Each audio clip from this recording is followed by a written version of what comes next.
Assalamualaikum warahmatullahi wabarakatuh. Jadi di sini saya akan mempresentasikan tentang sejarah peradaban Islam periode pertengahan. Jadi perkenalkan, saya Tamaradina Al-Hakim dengan partner saya Tania Nafida Aimah. Untuk materi pertama yaitu akan dijelaskan oleh rekan saya Tania Nafida Aimah. Waktu dipersilakan. Oke, terima kasih Dina. Jadi sekarang saya akan menjelaskan mengenai histori dari awal mula abad pertengahan. Jadi pada abad pertengahan ini dimulai ketika runtuhnya pusat peradaban Islam di Baghdad yang diakibatkan oleh serangan bangsa Mongol. Jadi pada saat itu pemerintahan Baghdad ya itu menjadi pusat peradaban Islam, tepatnya pada masa Abbasiyah, dan pada saat itu terjadi serangan oleh bangsa Mongol yang mengakibatkan hancurnya kota Baghdad. Hancurnya kota Baghdad ini juga akan berdampak pada perkembangan politik Islam setelahnya gitu, karena banyak sekali peninggalan kota Baghdad yang telah dimusnahkan oleh bangsa Mongol. Padahal kota Baghdad sendiri adalah pusat ilmu pengetahuan. Awal mula jadi abad pertengahan ini. Dan inilah juga awal mula dari masa kemunduran. Yang kedua ada dua fase dalam abad pertengahan ini. Yang ciri khas dari abad pertengahan ini ada dua fase. Jadi yang pertama adalah fase kemunduran dari tahun 1200 sampai 1500 yang ditandai dengan kekuasaan Islam itu terpecah-pecah menjadi kerajaan-kerajaan yang terpisah-pisah. Lalu kemudian adalah fase kemajuan 650 sampai 1250 yang ditandai dengan sangat luasnya kekuasaan Islam, ilmu dan sains mengalami kemajuan dan penyatuan antar wilayah Islam. Jadi dua masa inilah yang menyebabkan masa abad pertengahan gitu. Jadi ciri khas dari abad pertengahan itu sendiri yang akhirnya berakhir dan ke masa modern sampai saat ini. Selanjutnya next slide akan dijelaskan oleh Dina. Silakan. Nah, jadi di sini ada fase dari kemunduran pada periode pertengahan di peradaban Islam. Jadi periode pertengahan di peradaban Islam ini, fase kemundurannya itu ditandai dengan dua kejadian, yaitu yang pertama perang salib, yang kedua adalah invasi Mongol. Nah, perang salib ini merupakan perang antara umat Islam dan umat Kristen yang berlangsung kurang lebih sekitar 2 abad. Nah, perang salib ini dinamakan perang salib karena tentara salib waktu itu menggunakan salib, tanda salib sebagai atribut dari seragamnya, yang menandakan bahwa perang ini itu merupakan perang suci. Nah, perang salib ini didasari dengan 4 faktor, yaitu faktor agama, faktor politik, faktor sosial, dan faktor ekonomi. Langsung saja, yang pertama yaitu faktor agama. Jadi faktor agama ini dikarenakan waktu itu umat Kristen kebebasannya untuk beribadah di Yerusalem itu berkurang. Nah, dan waktu itu Yerusalem yang waktu itu berada di bawah kekuasaan Bani Saljuk, itu mereka karena saking fanatiknya, mereka sampai memperlakukan umat Kristen yang sedang berziarah itu dengan buruk. Nah, karena diperlakukan dengan buruk ini, waktu itu ada pendeta yang melapor ke Paus Urban II, yang akhirnya Paus Urban II ini menyerukan perang salib untuk merebut kembali Yerusalem ke tangan orang Kristen. Nah, yang kedua adalah faktor politik. Faktor politik di sini adalah karena umat Kristen waktu itu wilayahnya banyak yang diambil oleh orang Islam. Dan dari faktor politik di umat Islam sendiri, waktu itu terjadi masalah antara Bani Abbasiyah, Bani Umayyah II sama Bani Fatimiyah dan dinasti Fatimiyah, karena masing-masing dari tiga kerajaan ini, tiga dinasti ini itu saling memproklamirkan dirinya masing-masing sebagai khalifah yang paling berkuasa waktu itu.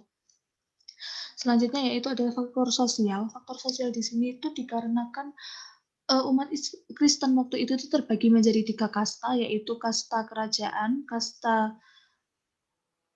yang pertama yaitu kasta gereja, yang kedua yaitu kasta bangsawan, dan yang ketiga yaitu kasta rakyat biasa. Nah, rakyat biasa di sini itu merupakan mayoritas, dan mayoritasnya itu merupakan orang miskin. Nah, adanya seruan perang salib ini diharapkan bagi mereka untuk mengangkat derajat mereka dan ekonomi mereka. Ini juga sama dengan faktor ekonomi, karena di umat Kristen itu mayoritas waktu itu adalah rakyat biasa dan ekonomi yang tergolong rendah, maka dengan adanya perang salib ini diharapkan bisa menaikkan derajat mereka sekaligus ekonomi mereka. Nah, di sini ada periodisasi dari perang salib sendiri. Periodisasi dari perang salib ini ada yang mengatakan dibagi menjadi 3 periode, dan ada yang mengatakan dibagi jadi 9 periode. Nah, di sini periode pertama yaitu terjadi pada tahun 1095 sampai 1144 Masehi. Nah, di sini ini perang salib ini terjadi karena seruan dari Paus Urban II. Karena yang kejadian tadi, perlakuan buruk dari Bani Saljuk ke peziarah Kristen di Yerusalem. Dan di sini umat Islam ini cenderung apatis terhadap perang salib, karena di umat Islam sendiri juga ada faktor internal, yaitu krisis politik juga di umat Islam. Nah, di sini yang di perang salib pertama ini dimenangkan oleh Kristen dengan buktinya yaitu daerah Yerusalem, Edessa, Antioquia, dan Tripoli ini menjadi daerah kekuasaannya orang Kristen. Nah, kemudian yang perang salib kedua terjadi pada tahun 1145 sampai 1148 Masehi. Nah, di sini ini ada seorang pahlawan Islam yang bernama Nuruddin. Nah, Nuruddin ini berasal dari dinasti Fatimiyah, dinasti di Syria. Nah, di sini ini Nuruddin dia berhasil menguasai daerah Damaskus yang waktu itu diambil alih sama Kristen, kemudian direbut kembali oleh Islam yang dipimpin oleh Nuruddin, dan kemudian berhasil memukul mundur pasukan Kristen dengan dibantu oleh Salahuddin Al-Ayyubi, dan kemudian Salahuddin Al-Ayyubi ini mengambil alih kekuasaan dinasti Fatimiyah yang waktu itu memang sedang krisis ekonomi dan krisis politik di daerah dinasti Fatimiyah. Akhirnya diambil alih oleh dinasti sama Salahuddin Al-Ayyubi dan didirikan dinasti Ayyubiyah di sana. Dan di sana jadinya yang awalnya dinasti Fatimiyah itu bermadzhab Syiah, ketika beralih menjadi dinasti Ayyubiyah menjadi mazhabnya itu Sunni. Nah, yang selanjutnya adalah perang salib yang ketiga. Ini terjadi pada tahun 1189 sampai 1192 Masehi. Nah, di sini ini puncak-puncaknya kejayaan karena waktu itu Salahuddin Al-Ayyubi berhasil merebut Yerusalem dari tangan orang Kristen, yang merupakan kejadian ini merupakan prestasi yang sangat besar bagi umat Islam. Kemudian yaitu perang salib keempat yang terjadi pada tahun 1202 sampai 1204 Masehi. Nah, target dari perang salib ini yaitu adalah mengambil alih kembali Konstantinopel dari umat Islam ke orang Kristen. Jadi umat Kristen waktu itu ingin mengambil kembali Konstantinopel yang dipimpin oleh Philip dari Swabia. Nah, ini di sini Konstantinopel akhirnya berhasil direbut oleh umat Kristen, dan di sana didirikan kerajaan yang bernama Kerajaan Latin Konstantinopel. Nah, yang selanjutnya adalah perang salib kelima. Di sini perang salib kelima ini umat Kristen membawa 3 armada yang berasal dari Frisian, Prancis, dan Inggris yang dipimpin oleh John of Brine. Nah, di sini John of Brine ini menyerang ke daerah Mesir, akan tetapi waktu itu ada sultan yang bernama Al-Kamil yang berhasil memukul mundur para tentara salib dan menguasai daerah Damietta. Nah, dari sini maka dihasilkan sebuah gencatan senjata yang terjadi selama 8 tahun antara Islam dan Kristen. Dan umat Kristen menjauhi daerah Mesir. Dan yang keenam yaitu adalah perang salib keenam, yaitu ketika Frederick II dari Sisilia dia sampai di daerah Palestina untuk menyerukan perang salib keenam. Akan tetapi waktu itu Al-Kamil selaku sultan dari dinasti Ayyubiyah ini sedang ada masalah internal, yaitu masalah keluarganya, karena Al-Kamil tidak mau berperang dengan Frederick II, akhirnya mereka berdua melakukan perjanjian dengan menyerahkan Yerusalem, Bethlehem, dan Narazet dan daerah lainnya kepada umat Kristen. Nah, di sini terjadi kontroversi antara umat Islam dengan Al-Kamil karena menyerahkan daerah Yerusalem ke tangan orang Kristen, dan Frederick II sendiri dikucilkan oleh Paus karena dia mau diajak bekerja sama atau berdiskusi dengan umat Islam. Nah, yang ketujuh yaitu Perang Salib ketujuh yang berlangsung pada tahun 1248 sampai 1254 Masehi. Nah, di sini ada dari kerajaan Khawarizmi dari Iran, dia menuju Yerusalem untuk mengambil alih Yerusalem ke tangan umat Islam kembali. Nah, di sini orang Kristen itu tidak tahu apa-apa, jadi mereka juga terkejut akan hadirnya umat Islam yang menyerang untuk mengambil Yerusalem. Nah, sayangnya di sini umat Kristen itu kalah dan akhirnya Yerusalem itu berpindah tangan ke tangan orang Islam. Nah, selanjutnya yaitu Perang Salib ke-8 yang terjadi pada tahun 1270 Masehi. Nah, pada masa ini ada seorang pahlawan besar yaitu Sultan Baybars dari dinasti Mamluk. Nah, di sini itu dinasti Mamluk terkenal dengan militernya yang sangat kuat dan dia itu eh, menguasai daerah Palestina dan Syria yang waktu itu sempat diambil oleh Kristen. Nah, mendengar hal ini, Louis IV itu menyerukan Perang Salib ke-8, akan tetapi waktu itu karena kekuatan militer dinasti Mamluk yang sangat besar, Perang Salib ke-8 ini dimenangkan oleh umat Islam dan umat Kristen dapat dipukul mundur dari Perang Salib ini. Dan yang terakhir yaitu Perang Salib yang ke-9 yang berlangsung pada tahun 1290 sampai 1291 Masehi. Dan pada masa ini itu ada armada Italia yang sampai di sebuah pesisir Acre. Di sana dia membantai pedagang-pedagang Muslim. Nah, karena para armada Italia ini um, apa menyerang pedagang Muslim, akhirnya Sultan Al-Ashraf Khalil berhasil memasuki daerah Acre, kemudian mengambil alih kekuasaan Acre dan memukul mundur pasukan Italia yang waktu itu ingin menyerukan Perang Salib ke-9. Nah, setelah terpukul mundurnya Perang Salib kaum salib dari Italia, maka tidak ada perang salib kembali karena tidak disetujui oleh para paus waktu itu. Nah, yang kedua adalah invasi Mongol. Invasi Mongol ini merupakan penyerangan bangsa Mongol ke Islam. Nah, bangsa Mongol sendiri itu merupakan bangsa yang berasal dari hutan, yang berasal dari daerah daratan dekat Cina. Nah, di sini bangsa Mongol itu merupakan bangsa yang waktu itu dipimpin oleh seseorang bernama Genghis Khan. Genghis Khan waktu itu sangat terpukau dengan peradaban umat Islam di daerah Iran khususnya. Akhirnya waktu itu Genghis Khan menyuruh para pedagang dari kaumnya untuk membawa hartanya ke sana. Tapi setelah sampai di sana, pedagang dari utusan Genghis Khan ini dibantai dan potongan kepalanya itu dikembalikan ke Genghis Khan karena dianggap oleh Raja Khwarizmi waktu itu, Raja Khwarizmi dari Iran waktu itu, pedagang-pedagang yang dikirim oleh Genghis Khan itu merupakan mata-mata untuk kerajaan Khawarizmi di Iran waktu padahal cuma untuk memperhatikan peradaban umat Islam.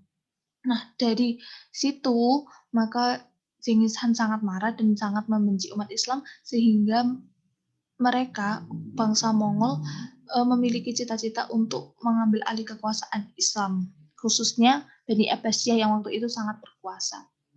Nah, di sini karena tujuannya Bani Abbasiyah, maka waktu itu setelah Genghis Khan meninggal dan kemudian diganti anaknya yaitu Hulagus Khan.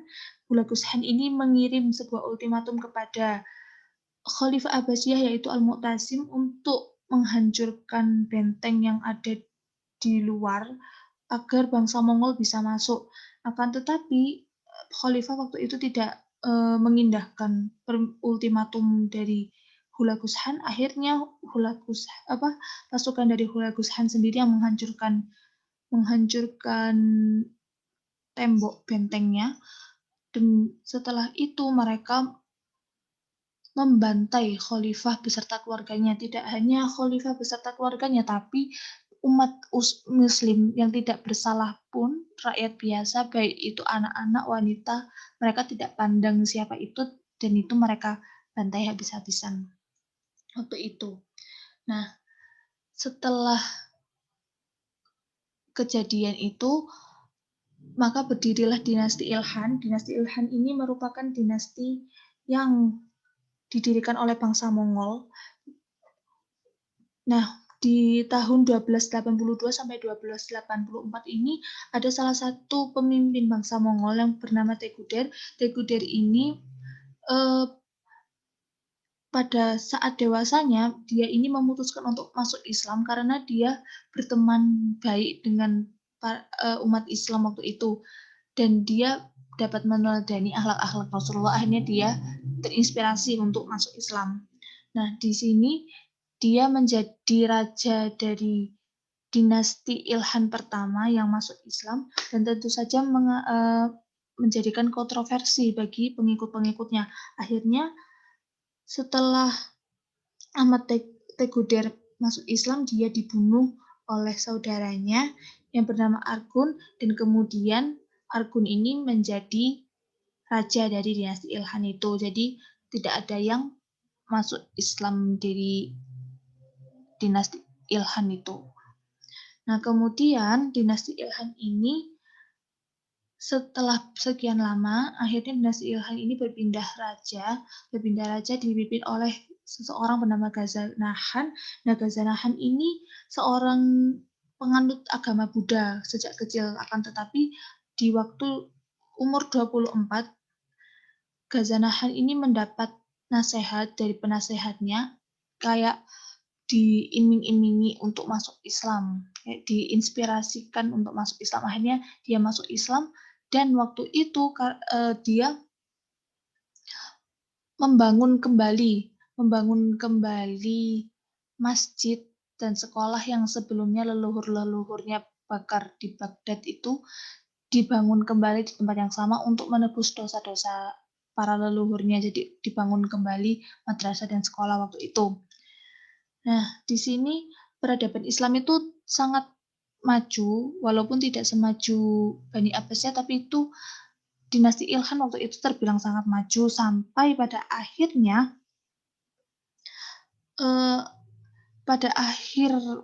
pada pemerintahan raja-raja terakhir dinasti Ilkhan ini, pemimpin-pemimpinnya itu bukan merupakan raja-raja yang cakap, dan akhirnya dinasti Ilkhan ini diambil alih oleh Timur Leng, yang akhirnya itu dinasti Ilkhan itu tidak tersisa satupun bukti-bukti kerajaannya karena digabungkan dengan Timur Leng gitu.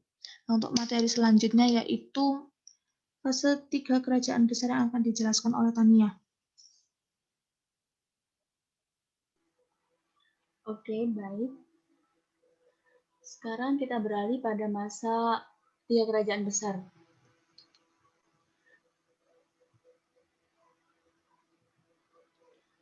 Jadi masa 3 kerajaan besar ini, setelah umat Islam mengalami fase transisi atau fase kemunduran, keadaan umat Islam secara keseluruhan baru mengalami kemajuan kembali, walaupun tak seperti sebelumnya, masa klasik ya.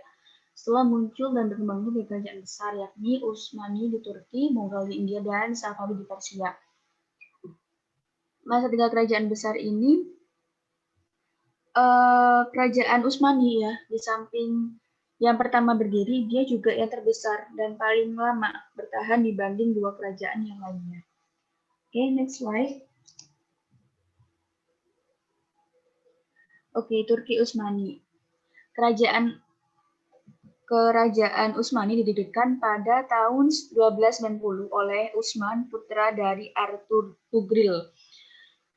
Jadi pada awalnya kerajaan Turki itu hanya memiliki wilayah yang sangat kecil dan pemberian dari Sultan Seljuk yang bernama Alauddin sebagai tanda balas jasa kepada Al-Tugril yang membantunya mengusir Mongol. Namun dengan adanya dukungan militer, tidak lama kemudian Utsmani itu menjadi kerajaan yang besar dan bertahan dalam kurun waktu yang lama.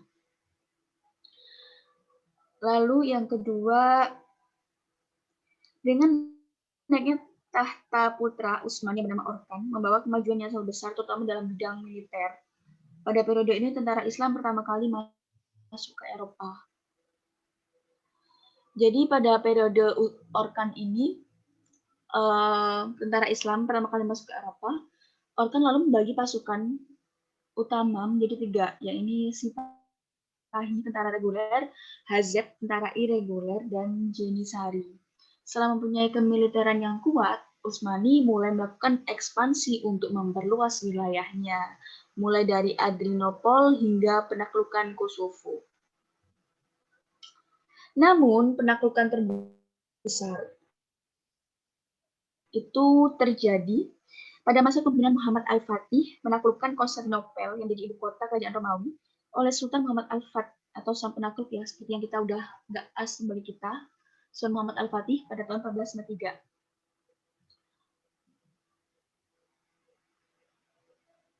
Maka dengan dikuasainya Konstantinopel itu membuka ekspansi ke Eropa semakin menjadi sukses dan terbuka sekaligus menjadi awal kehancuran dari Bizantium.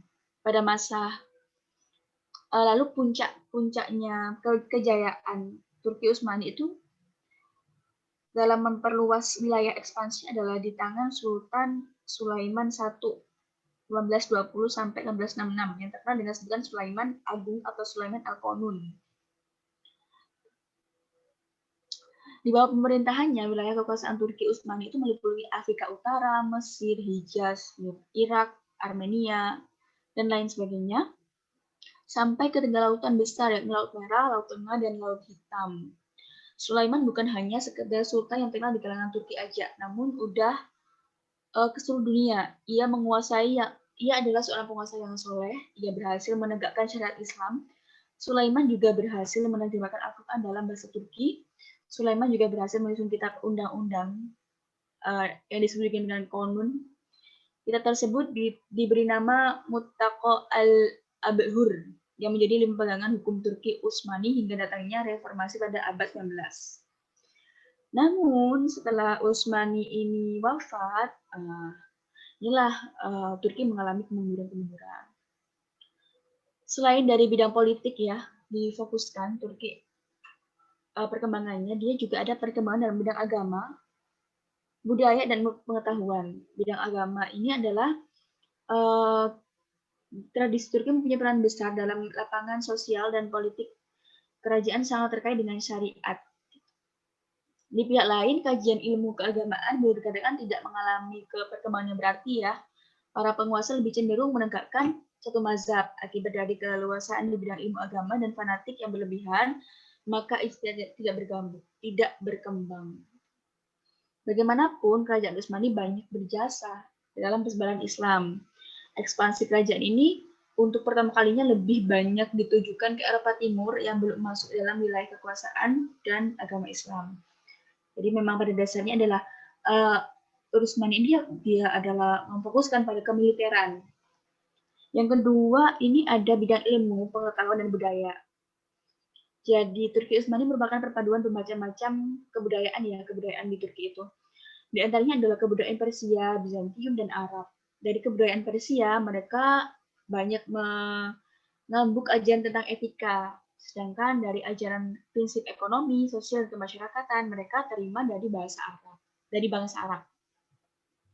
Hal ini dikarenakan orang Turki itu mudah dalam berasimilasi. Seperti yang saya sebutkan tadi, bahwa si Turki Utsmani itu dia berdalam militer, jadi lebih banyak memfokuskan kegiatan mereka dalam bidang kemiliteran. Sementara itu dalam bidang ilmu pengetahuan, mereka kelihatan tidak begitu menonjol. Namun demikian pada masa itu banyak sekali bangun dan arsitektur-arsitektur yang indah yang menandakan bahwa hal arsitektur juga berkembang pada masa itu. Lalu next slide. Yang kedua adalah kerajaan Safawi. Kerajaan Safawi berasal dari sebuah gerakan tarekat yang berdiri di Ardabil, Azerbaijan. Tarekat ini diberi nama Tarekat Sufawiyah, didirikan pada waktu yang sama dengan berdirinya Turki Utsmani. Jadi pada saat Turki Utsmani itu mencapai puncak kemajuannya, kerajaan Safawi ini baru berdiri. Kerajaan ini itu awalnya adalah sebuah gerakan tarekat yang berdiri di Ardabil tadi ya. Lalu tarekat tersebut diberi nama dengan Safawiyah yang didirikan pada waktu yang sama dengan berdirinya Turki Utsmani. Kerajaan ini berdiri pada tahun 1501 Masehi dan didirikan oleh Ismail. Kerajaan ini termasuk dalam pertumbuhan kerajaan yang sangat cepat. Namun setelah berhasil menakluk wilayah ke waktu 10 tahun, wilayah kekuasaan imperium ini sudah meliputi Persia dan bagian timur bulan sabit subur karena perkembangannya yang cepat tadi. Namun kekalahan kerajaan Safawi melawan Utsmani pada tahun 1514 di Chaldrain dan hampir direbutnya kerajaan itu memberikan goncangan moral pada si pemimpinnya, si khalifah kepada Ismail tersebut. Kehidupan Ismail itu dia berubah. Ia itu lebih senang menyendiri, menempuh kehidupan hura-hura. Nah, hal itu berdampak pada kerajaannya, berdampak negatif pada kerajaannya. Lalu kondisi memprihatinkan tersebut akhirnya itu dapat diatasi oleh Raja Safawi yang kelima, yakni Abbas I, ketika naik tahta. Jadi langkahnya yang ditempuh, yang pertama adalah membentuk pasukan baru dari para budak untuk menghilangkan dominasi pasukan Gizibas. Karena pasukan Gizibas ini dia adanya persaingan pada saat itu, pada saat kegoncangan politik ya di masa pada saat Ismail itu moralnya turun. Jadi ada Gizibas ini dia bertempur gitu. Jadi pada saat itu dia langkah pertanyaan adalah membentuk pasukan baru dari para budak untuk menghilangkan dominasi pasukan Gizibas. Lalu yang kedua adalah mengadakan perjanjian damai dengan Turki Utsmani. Lalu selanjutnya Abbas I ini merupakan puncak kejayaan kerajaan Safawi. Selain perkembangan politik, juga sama seperti kerajaan sebelumnya, dia juga ada perkembangan ilmu agama dan perkembangan ilmu pengetahuan.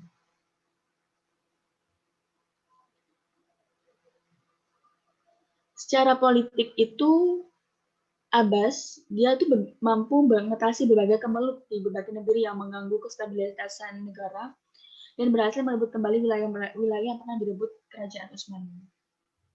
Lalu di bidang ilmu pengetahuan, bangsa Persia dikenal sebagai bangsa yang berperadaban tinggi dan berjasa mengembangkan ilmu pengetahuan. Oleh karena itu, tidak mengherankan apabila pada masa kerajaan Safawi, tradisi keilmuan ini terus berlanjut. Ada beberapa ilmuwan juga yang hadir pada masa itu. Lalu bidang agama Syiah menjadi ajaran resmi negara dengan tokohnya Shah Ismail yang dijuluki raja orang-orang Syiah.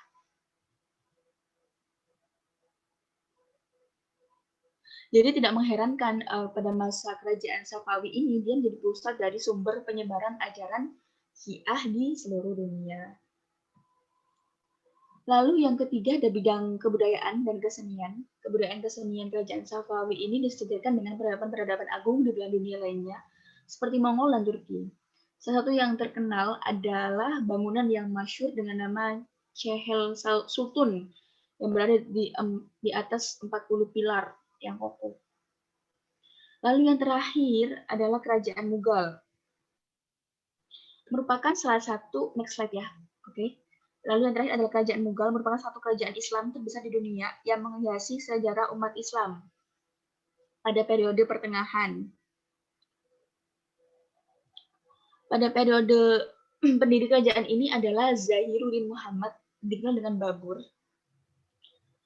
Pada 21 April 1526 Masehi, terjadilah peperangan dahsyat di Paniput. Sultan Ibrahim mempertahankan negara bersama 1.000 tentara dan 100 kendaraan gajah.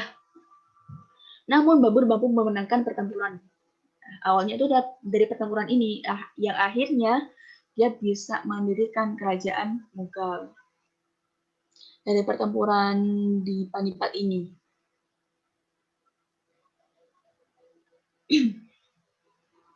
Lalu Mughal mengalami masa puncak kejayaannya pada masa putra Humayun yang diangkat dengan gelar Abu Fath Jalaluddin, dan gelar yang paling terkenal adalah Sultan Akbar Agung. Ya, ini yang terkenal juga, kita pasti udah sering lihat di TV juga ada. Ini yang salah satunya adalah kekhasannya, yakni pendirian dari Taj Mahal itu sendiri. Tuh. Al-Fath ini dia itu terkenal dengan raja yang jenius ya, terus ahli perang, bijaksana. Jadi tak heran pada masa ini dia mengalami kejayaan. Jadi kerajaan Mughal mengalami kejayaan pada masa ini. Dia juga memandang semua rakyat India itu dipandang sama, jadi tidak ada kayak diskriminasi gitu. Lalu terakhir ada raja yang lalu selanjutnya adalah raja yang berperan dalam persebaran Islam di India. Jadi raja ini adalah Aurangzeb ya. Aurangzeb ini dia berperan dalam penyebaran Islam di India. Dia memberikan corak keislaman di tengah masyarakat Hindu. Dia itu mengajak rakyatnya untuk memeluk Islam. Lalu ada satu hal negatif juga yang dilakukan terhadap fanatiknya dengan Islam, yakni dia menyuruh arca-arca Hindu itu ditanam di bawah jalan-jalan menuju masjid agar orang Islam setiap harinya itu menginjak arca-arca tersebut gitu. Jadi itu yang hal negatifnya. Lah, hal negatifnya itulah yang nanti malah menentangnya di kemudian hari itu malah berdampak buruk pada dinasti Mughal ini, yakni dinasti Mughal mengalami masa kemunduran. Karena setelah Aurangzeb ini wafat, raja-raja berikutnya itu mulai lemah kerajaan Mughal dan rajanya tidak lebih hanya sebagai simbol dan lambang belaka.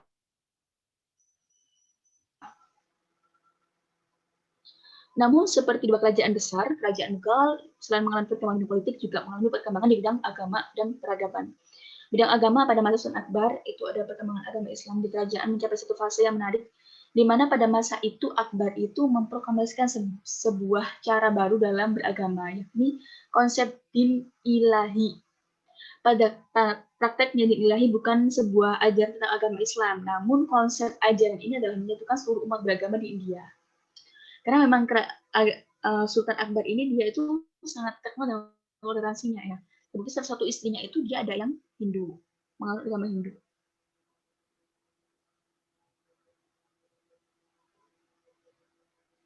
Lalu konsep bidang budaya dan seni, muncul beberapa karya sastra tinggi seperti Padmavat yang mengandung pesan kebaikan manusia. Dalam bidang arsitektur terdapat peninggalan berarsitek tinggi, yakni Taj Mahal ya, yang seperti kita tahu. Lalu ya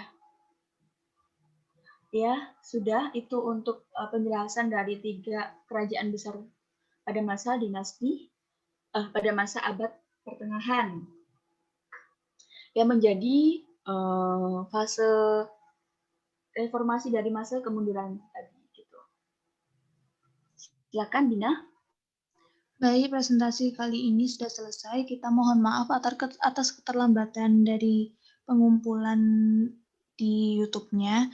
Terima kasih untuk bagi yang sudah mendengarkan sampai akhir. Mohon maaf atas segala kekurangan yang kami berdua lakukan. Terima kasih sekali lagi. Mohon maaf. Assalamualaikum warahmatullahi wabarakatuh. Waalaikumsalam.